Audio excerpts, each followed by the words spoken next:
Muy buena tarde, chavalería. Vamos a hacer prueba de sonido. Vamos a mirar todo esto cómo está. ¿Mejor? ¿Sí? ¿Todo el mundo lo ve mejor? Todo el mundo lo está escuchando correctamente, viendo cómo se mueve mi boca, como si fuese más tonto de lo que soy habitualmente. El tema de hoy es qué parámetros o criterios hay que tener en cuenta para saber si puedes hacer frente a una distancia que te has propuesto. Me da igual que sea 10 kilómetros, media maratón, ultra. Vamos a hablar de algunos aspectos que yo así a bote pronto he tenido algunas ideas de, ostras, pues esto es importante que lo tengan en cuenta y demás. No es una receta mágica, no es esto lo tienes que hacer siempre, lo tienes que tener controlado. No, porque obviamente cuando yo empiezo a programar a mis atletas, pues cada uno es un mundo y demás, y obviamente eso ya es el entrenamiento individualizado. Pero hay cosas que sí o sí pues hay que prestarle bastante atención. Lo bonito de todo esto es que cuando vosotros salgáis a entrenar, empecéis a manejar datos, a entender un poquito lo que sucede con vuestro cuerpo, ¿vale? A nivel fisiológico, a nivel de cambios y que empecéis a entender lo que sucede. El objetivo de hoy es que aprendamos a analizar e interpretar los entrenamientos para saber si sois capaces de hacerlo o no sois capaces de afrontar con un mínimo de garantías una distancia, sea cual sea. Lo primero que tenemos que tener en cuenta va a ser determinar qué intensidad máxima es en la que se disputa una prueba. Si tú quieres competir, tú tienes que ser capaz de estar a una intensidad determinada durante un tiempo. Si yo voy a correr 10 kilómetros, a nivel competitivo, por fisiología, correr 10 kilómetros estamos capacitados, si entrenamos, a correrlo en el umbral o cerca del umbral, del segundo umbral, me refiero al segundo umbral. A nivel deportivo, si queremos ser competitivos, tenemos que tener claro que debemos disputar una competición en una zona determinada. Estas son las zonas de entrenamiento. Aquí tenemos zonas clásicas, 6 zonas, y aquí serían los E-levels, ¿vale? En potencia, 7 zonas. Para que veáis que con potencia hay más zonas, podemos ser un poquito más ajustados, y si las definimos por pulsaciones, pues son un poquito más amplias. Lo que sucede es que cuando vamos a correr, por ejemplo, un maratón, el maratón estamos diciendo que podemos ir tempo, que podría ser un aeróbico alto. Hay personas que son capaces de aguantar un tiempo determinado. Ese tiempo se llama tiempo hasta la extenuación. Ayer estuvimos viendo la gráfica de potencia-duración, estuvimos viendo también la gráfica de ritmo-duración, y eso es lo que te estima un poco es hasta dónde esa persona es capaz de mantener un ritmo determinado durante un tiempo determinado. Por lo tanto, todo el mundo en las distancias a nivel competitivo se corren en la misma intensidad, más o menos un margen pequeño de tolerancia. La gran diferencia es esa resistencia a la fatiga o esa capacidad de tamponar lactato. Nos encontramos con personas altamente entrenadas que son capaces de hacerte una media maratón en sweet spot y personas que están entrenadas pero su capacidad de tamponar, su resistencia a la fatiga y demás los llevan a estar en sweet spot aeróbico alto. Es decir, vamos un poquito más abajo. Conforme vamos alargando distancias, vamos alejándonos. Por ejemplo, en un maratón estaríamos hablando de que las personas altamente entrenadas aeróbico alto, incluso tocando el sweet spot en algún apretón, en alguna escapada, pero habitualmente estamos corriendo en el primer umbral o ligeramente por encima de ese primer umbral. Y en ultramaratones vamos de aeróbico bajo hacia la zona de recuperación. En distancias más cortas de 10 kilómetros pasaría todo lo contrario. Nos iríamos a zonas por encima del umbral. Es lo primero que tenemos que tener claro.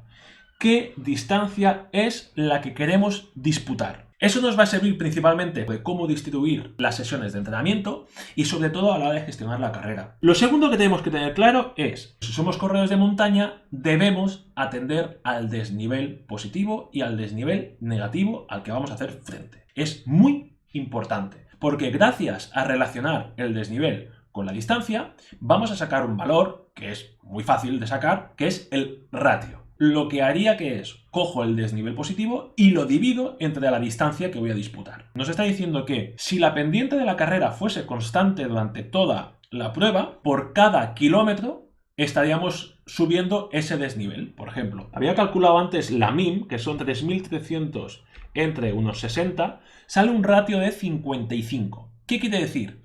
Que si el desnivel fuese constante, estaríamos sacando 55 metros positivos por cada kilómetro. ¿Esto de qué nos sirve? Nos sirve para saber qué tipos de entrenamientos deberíamos de estar haciendo cerca de esa competición. Una vez ya sabemos distancia y desnivel, vamos a atacar como si fuésemos amateurs en una distancia en concreto. Lo primero que tenemos que tener en cuenta, una vez tenemos claro distancia y desnivel, es qué estamos haciendo actualmente. Por eso es muy importante monitorizar los entrenamientos. Y vamos a hablar un poco del volumen. Lo que tenemos que ver es kilómetros a la semana. Y no hablo de tiempo. ¿Por qué?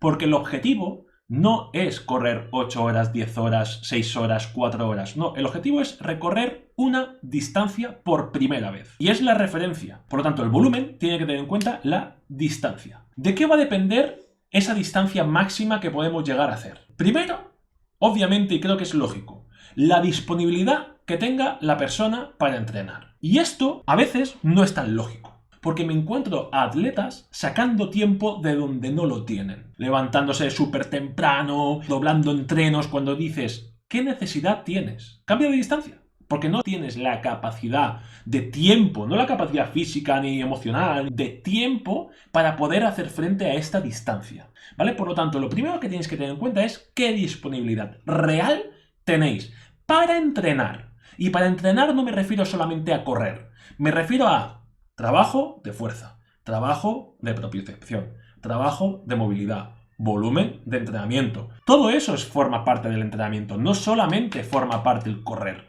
¿Vale? Entonces, no, yo puedo correr 5 días. No, correr, vale. ¿Entrenar cuántos? Eso es muy importante. La gente que hace, como tengo poco tiempo, lo que hago es correr.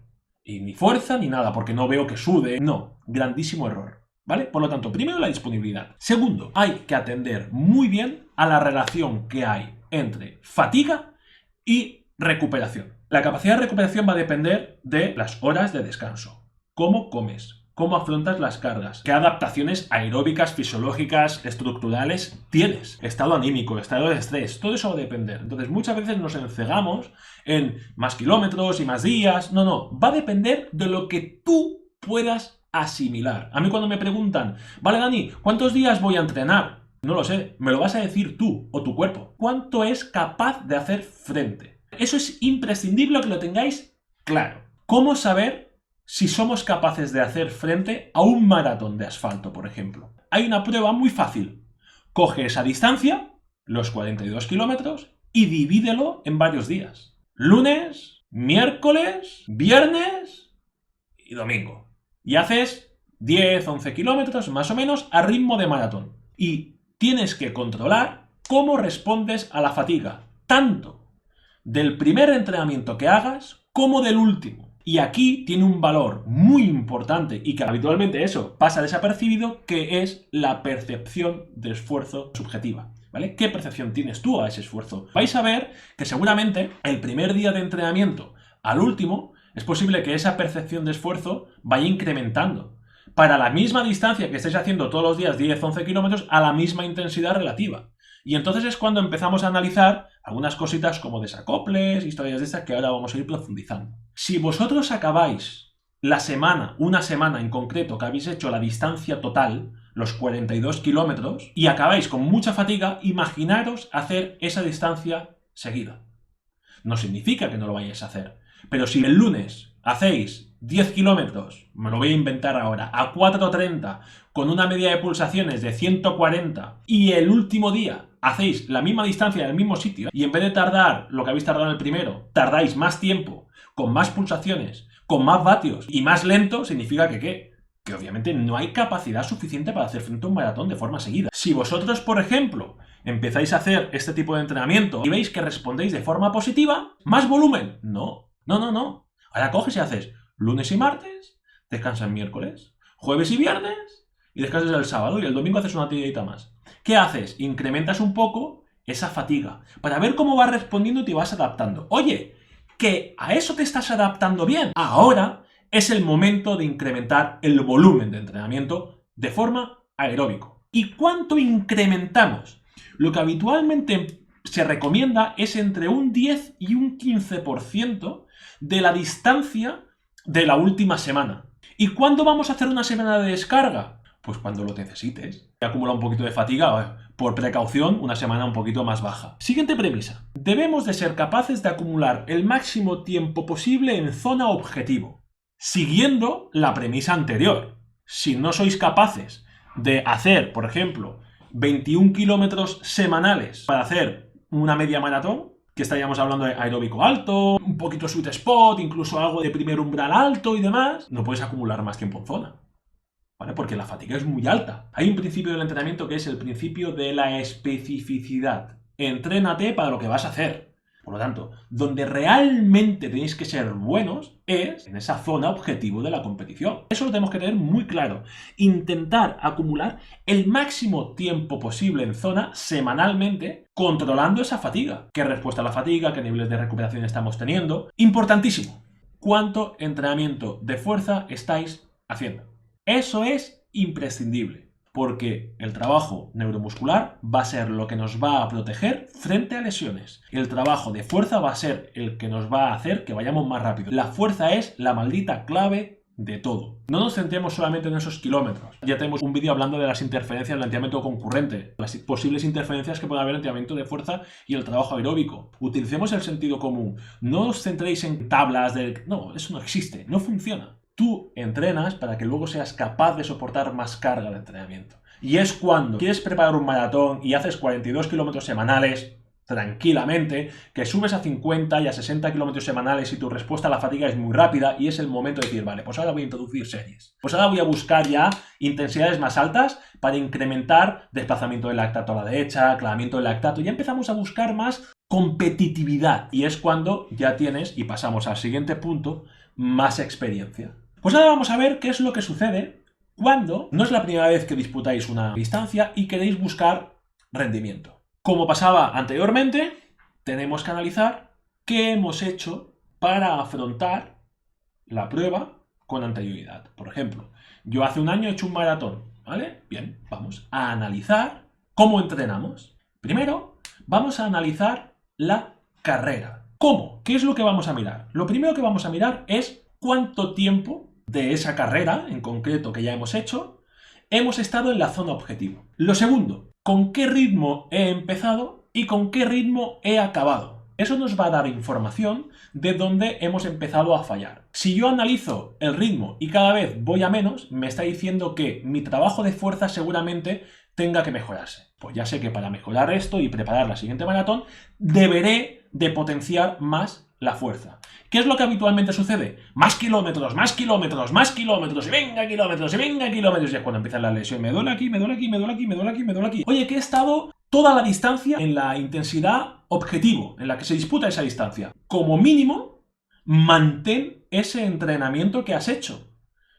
Tiempos en zonas de entrenamiento, un poco lo que has estado haciendo habitualmente. En cambio, si ves que las pulsaciones empiezan a subir, a subir, a subir, a subir, a subir, es decir, se empiezan a desacoplar, significa que obviamente faltan adaptaciones cardiovasculares. Posiblemente faltaría algo más de trabajo de series. Es decir, algo más de intensidad, retar un poquito más a las mitocondrias, que esas mitocondrias sean más eficientes. No introduje trabajo de V2 Max. Oye, voy a introducirlo, a ver qué tal.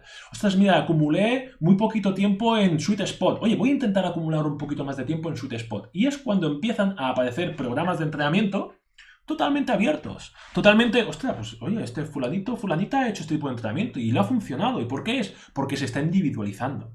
Por lo tanto, analizar cuánto tiempo en zona habéis estado. Ver si ese desacople aeróbico está disparándose y en cambio el ritmo se mantiene. Y dices, coño, tío, mantengo el ritmo y suben las pulsaciones. Pues ya sabes que a nivel de fuerza vas bien.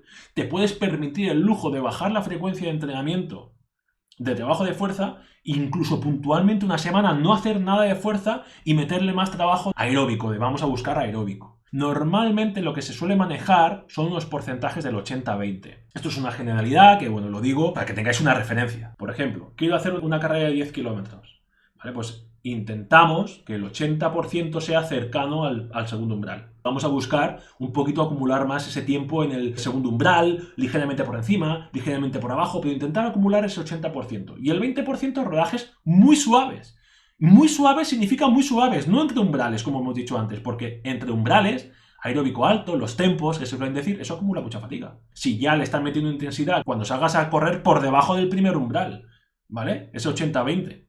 ¿Sí? Y en cambio, si vamos a hacer un maratón, pues posiblemente puedas potenciar y cambiar ese 80% en ritmo maratón y el 20% a intensidades altas. Si ves que has analizado un maratón y ves que las pulsaciones empiezan a desacoplarse mucho, y he metido mucho tiempo en objetivo, ¿vale? En ritmo, en primer umbral, pues cambia ese 80%, mete el 80% velocidad y el 20% rodajes a ritmo de competición, porque lo que te falta es la intensidad. ¿Entendéis? Ya está, jugamos un poco con eso. Esto es lo que me he ido apuntando por aquí, que creo que era básico para poder saber si podéis hacer frente a una prueba. Bueno, oye, pues nada, chavales, espero que haya quedado la cosa clara. De momento, si tenéis alguna pregunta, podéis hacerla o callar para siempre. Un placer teneros una tarde más aquí. Recordar que a partir de ahora los directos se detallarán cada lunes en todas las redes sociales, ¿vale? Que estéis informados y se avisará día, hora y temas. Muchas gracias por vuestra atención. Nos vamos a seguir pencando. Ahí tengo, mira, el McFly ahí con sus gafas de puta madre. Un placer compartir lo que sé, poner sobre la mesa otras ideas, otros conceptos, que de esto se trata, ¿vale? De compartir. Gracias y nos vemos a la próxima. Chao, chavales. Entrena para luego poder entrenar más. Que se grabe a fuego. Que el café frío no me gusta una mierda.